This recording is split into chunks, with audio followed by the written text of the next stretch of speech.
जी काही दखल सरकारने घेतलेली आहे आणि या संदर्भात आत्ताच माझी बच्चूभाऊची चर्चा झाली आहे। त्यामुळे एप्रिलच्या पहिल्या आठवड्यामध्ये याची एक आपण नीट मीटिंग करू आणि सगळे अधिकारी त्या ठिकाणी उपस्थित करू आणि जे काही निर्णय करायचे त्या बैठकीमध्ये आपण करू निर्णय। एप्रिलच्या पहिले 1-2 तारखेला घेतले तर फार समजा। शक्यतो मी 1-2 तारीखच करतो, पण पहिल्या हप्त्यात कुठल्या आले फक्त सकारात्मक घ्या, त्यांचा आशीर्वाद घ्या दिव्यांगांचा।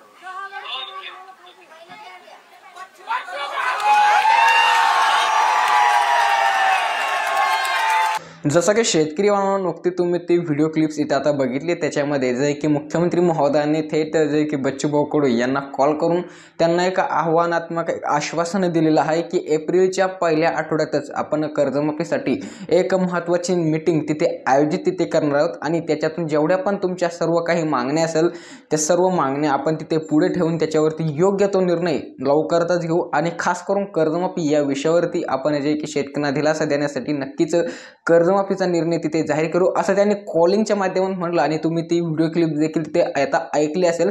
परंतु याच्या व्यतिरिक्त देखील त्याच्या बाद आंदोलन स्थगित झाल्याच्या बाद काय काय नेमकं मुख्यमंत्र्यांनी पत्रकारांशी बोलत असताना नेमकं काय काय घडलं ते अद्याप मला तर वाटतं बहुतांश शेतकऱ्यांना राज्यातील माहीत नाही। तुम्हाला सांगू शकतो की राज्यातील शेतकऱ्यांसाठी याच्या माध्यमातून एक अत्यंत महत्त्वाची आणि एक खूप मोठी गोड न्यूज आहे, शेतकरी एक गुड न्यूज आहे, म्हणजेच की अर्थात शेतकऱ्यांना एक दिलासादायक न्यूज आहे त्यातून आता समोर येत आहे। शेतकरी तरी आनंदाची न्यूज त्यांच्यासाठी सर्वांसाठी, खास करून जे थकीत शेतकरी नेहमीच आपण शेतकऱ्यांसाठी योग्य माहिती ते घेऊन असतो। शेतकरी आजच्या देखील ही माहिती खूप इन्फॉर्मेटिव्ह त्या सर्व शेतकऱ्यांसाठी, कारण की आता लवकरच कर्जमाफीचा निर्णय इथे जाहीर होणार आहे। शेतकरी हा मी दाव्याने सांगू शकतो, कारण की सरकारवरती एवढं प्रेशर आता जे की राज्यातून जात आहे शेतकरी हे तर बच्चूभाऊ कडू यांचं आंदोलन झालं, परंतु तुम्ही जसं की मागील काही काळामध्ये बघितलं असेल आंदोलनाचे जे की भागीदार भरपूर नेते देखील लोकनेते देखील आहे आणि काही सामान्य शेतकऱ्यांच्या माध्यमातून देखील आंदोलन करण्यात असे, जसे की मागील काही काळात की रविकांत तुपकर यांच्या माध्यमातून ते आंदोलन पुकारण्यात आलं। आता लेटेस्ट मध्ये ज्ञानेश्वर पाटील खरात युट्यूबर यांनी देखील आंदोलनाचा लेगार तिथे पुकारलेला आहे, ते देखील याच्या संदर्भात पुढाकार घेणार आहे। आणि झालं बच्चूभाऊ कडू यांचं तर आंदोलन तिथे सफल झालं असं मला काही हरकत नाही, परंतु शेतकऱ्यांनी त्यांच्या विरोधात काही अशा कमेंट्स केल्या मी बघितल्या बऱ्याच काही मोठ्या पॉप्युलर चॅनलवरती की बच्चूभाऊ कडू पैसे घेण्यासाठी आंदोलन करू लागले आणि सरकारचा वेळ जास्तीत जास्त पुढे ढकलण्यासाठी हा आंदोलन करू लागले।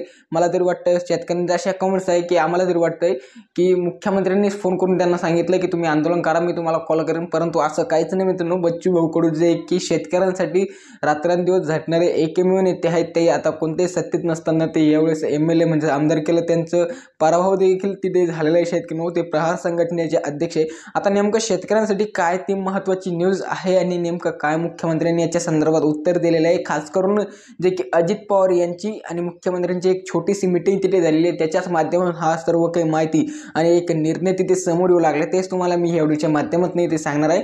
त्या अगोदर आपल्या चॅनलवरती मात्र नवीन आले असेल तर पुढील पण असलेच महत्त्वाचे व्हिडिओज बघण्यासाठी चॅनल मात्र नक्कीच सबस्क्राईब करून घ्या। शेतकरी जसं की शेतकरी तुमच्या सर्वांच्या लक्षामध्ये असेल, अर्थसंकल्पाच्या अधिवेशनाच्या कामकाजामध्ये जे की काही विरोधक आमदारांनी जे की सत्ताधारी जे की आता मुख्यमंत्री आहे अजित पवार यांना प्रश्न कर्जमाफी संदर्भात विचारला, त्यांनी काय उत्तर दिलं होतं की याच्या संदर्भात सर्व काही डाटा कलेक्ट करणं चालू आहे। अर्थात जे की सर्व काही दात्याची मी तुम्हाला मागील व्हिडिओमध्ये सांगितलं होतं की याची पाहणी राज्य सरकारच्या माध्यमातून सुरू आहे। सर्व डाटा कोणाकडे किती कर्ज आहे, थकीत कर्जदार किती आहे, चालू बाकीदार किती आहे, रेग्युलर किती आहे, संदर्भातील संपूर्ण काही डेटा जो अहवाल आहे तो गोळा करण्याचं राज्य शासन काम करू लागले। शेतकऱ्यांना फक्त हे निर्णय अद्याप याच्यासाठी जाहीर करून लागले कारण की यांना प्रश्न पडला, यांनी जो शब्द दिलेला होता तो सरसकटचा होता, परंतु सरसकट करणं शक्य नाही। आपण मागील काही बऱ्याच व्हिडिओमध्ये सांगितलं होतं, कारण की सरसकटसाठी लागणारा जो निधी आहे तो जवळपास 85 ते 90 हजार कोटी रुपयापर्यंतचा निधीची तरतूद शासनासाठी करावी लागते। एवढी तरतूद त्यांच्याकडून होऊ शकत नाही असं समोर येते, परंतु नक्कीच 1.5 लाखापासून ते 2 लाखापर्यंतच्या शेतकऱ्यांची तरतूद तिथे होईल। आता मुख्यमंत्र्यांनी नेमकं काय याच्या संदर्भात उत्तर दिलेले शेतकरी, जसं की तुम्ही त्या व्हिडिओ क्लिप्समध्ये कॉल रेकॉर्डिंगमध्ये बघितलं असेल, मुख्यमंत्र्यांनी परत देखील हेच केलेलं आहे की आम्ही जे की सर्व आंदोलनकर्त्यांना आवाहन करतो की लवकरच कर्जमाफीसाठी शेतकऱ्यांसाठी योग्य निर्णय आम्ही येत्या काळात तिथे घेऊ, परंतु ही न्यूज अद्याप डिक्लेअर किंवा शेतकऱ्यांपर्यंत पोहोचली कोणत्याही चॅनलच्या माध्यमातून, कारण की ही आर्टिकलमध्ये छापण्यात आलेली आहे।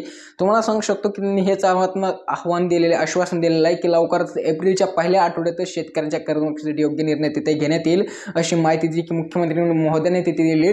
तर नक्कीच शेतकऱ्यांना जे की आता 1 एप्रिलपासून ते 5-10 एप्रिलपर्यंत तिथे वाट बघायला लागेल, थोडा वेळ द्यावा लागेल शासनाला, कारण की शेतकऱ्यांना जो शब्द मला तरी वाटतं की शासनाने दिलेला आहे तो नक्कीच पूर्ण करेल, असं काही ना काही यश येताना आता ह्या सर्वच आंदोलन करताना दिसून येऊ लागले। तर तुम्हाला काय वाटतं, तुमची राय कमेंट्स करून मात्र नक्की सांगा। पुढील नसलेच महत्त्वाचे व्हिडिओज बघण्यासाठी चॅनल मात्र नक्कीच सबस्क्राईब करा।